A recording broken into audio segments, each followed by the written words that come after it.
তুই জানিস না আমার শাশুড়ি কত ভালো, উনি আমাকে এত ভালোবাসে, তোকে অনেক আদর করবে দেখে। কে এসেছে বৌমা? মা, আমার বন্ধু এসেছে মা। সালাম আন্টি। ওয়ালাইকুম সালাম। শোনো বৌমা, এটা একটা ঘর, কোনো হোস্টেল না যে যে কেউ এসে উঠে পড়বে। তোমার বন্ধুর যে হাল, তাতে তো আমার মনে হচ্ছে আমার এই দামি সোফা তার বসার কারণে নষ্ট হয়ে যাবে। তার চেয়ে বেটার, তোমার যদি তার সাথে গল্প করার ইচ্ছা হয়েই থাকে, তুমি বাইরে যেয়ে গল্প করো। আপনি এসব কি বলছেন মা? ও তো আমার বন্ধু। থার্ড ক্লাস ভিখারি আমার একদম পছন্দ না। শোনো বৌমা, আমি কিচেনে যেয়ে শুনে আসলাম তুমি নাকি বুয়াকে সর্ষে ইলিশ, দেশি মুরগি এবং পোলাও রান্না করতে বলছো। এটা তো কোনো রেস্টুরেন্ট না যে যে কারোর ক্ষুধা লাগলো আর তার সামনে আমি রাজভোগ হাজির করলাম। মা, আপনি একজন মেহমানের সামনে এরকম আচরণ করছেন? আমি যা বলছি ঠিকই বলছি। তুমি কাকে এত দামি দামি খাবার খাওয়াচ্ছ? পরে দেখা যাবে এই দামি খাবারের লোভে কোনো না কোনো উসিলায় সে প্রায় চলে আসবে। আর তুমি যে ওকে ইলিশ, পোলাও এগুলো খাওয়াচ্ছ, ওকে দেখে তো মনে হয় না ও কোনোদিন এগুলো খেয়েছে। ওর জন্য বড় জোর শাক আর একটু পাতলা ডালই যথেষ্ট। এই জুস তুমি কার জন্য এনেছো? ওকে এরকম ইম্পোর্টেড জুস খাওয়ার উপযুক্ত? ওকে তো তুমি এক গ্লাস পানি আর একটা টোস্ট দিলেই পারতে, কারণ ওরা তো পানির মধ্যে টোস্ট ভিজিয়ে খেতেই পছন্দ করে, তাই না? লামিয়া, আমি আসার সময় খেয়ে আসছি, আমার খাবার নিয়ে তুই চিন্তা করিস না। মা দেখুন, আপনি কিন্তু সহ্যের সীমা ছাড়িয়ে যাচ্ছেন। একজন মেহমানের সামনে কেউ এরকম আচরণ করে না। আমি জানি কার সাথে কি আচরণ করতে হবে। গরিব লোকেরা, ওর মতো লোকেরা ধনী লোকদের সাথে শুধু ফায়দা লোটার জন্যই সম্পর্ক করে, বুঝেছো? নিশ্চয়ই ও এখানে কোনো না কোনো ফায়দা লোটার জন্য এসেছে।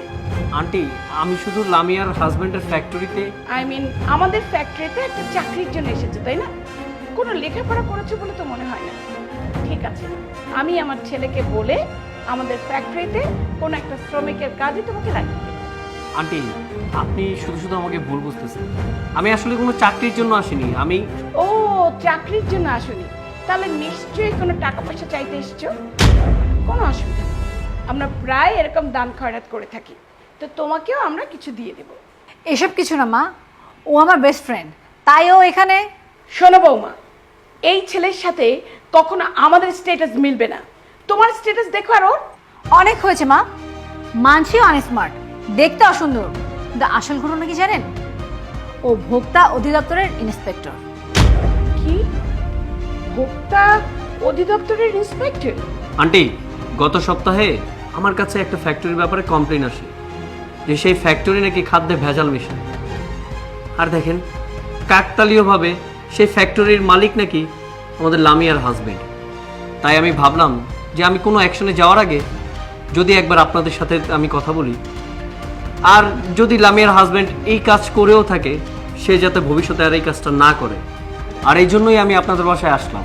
হ্যাঁ মা, রনি যখন আমাকে ফোন করে সবটা বললো, তখন ওকে আমি রিকোয়েস্ট করেছিলাম কোনো অ্যাকশন নেওয়ার আগে যেন আমাদের বাসায় আসে, আমাদেরকে হেল্প করে, কিভাবে এটার প্রতিকার করা যায়, এটার জন্য ওকে আমি বাসায় ডেকেছি। এই মধু, ফ্রিজ থেকে মিষ্টি আর আপেল নিয়ে আয় বাবার জন্য। বাবা বসো, তুমি বসো প্লিজ।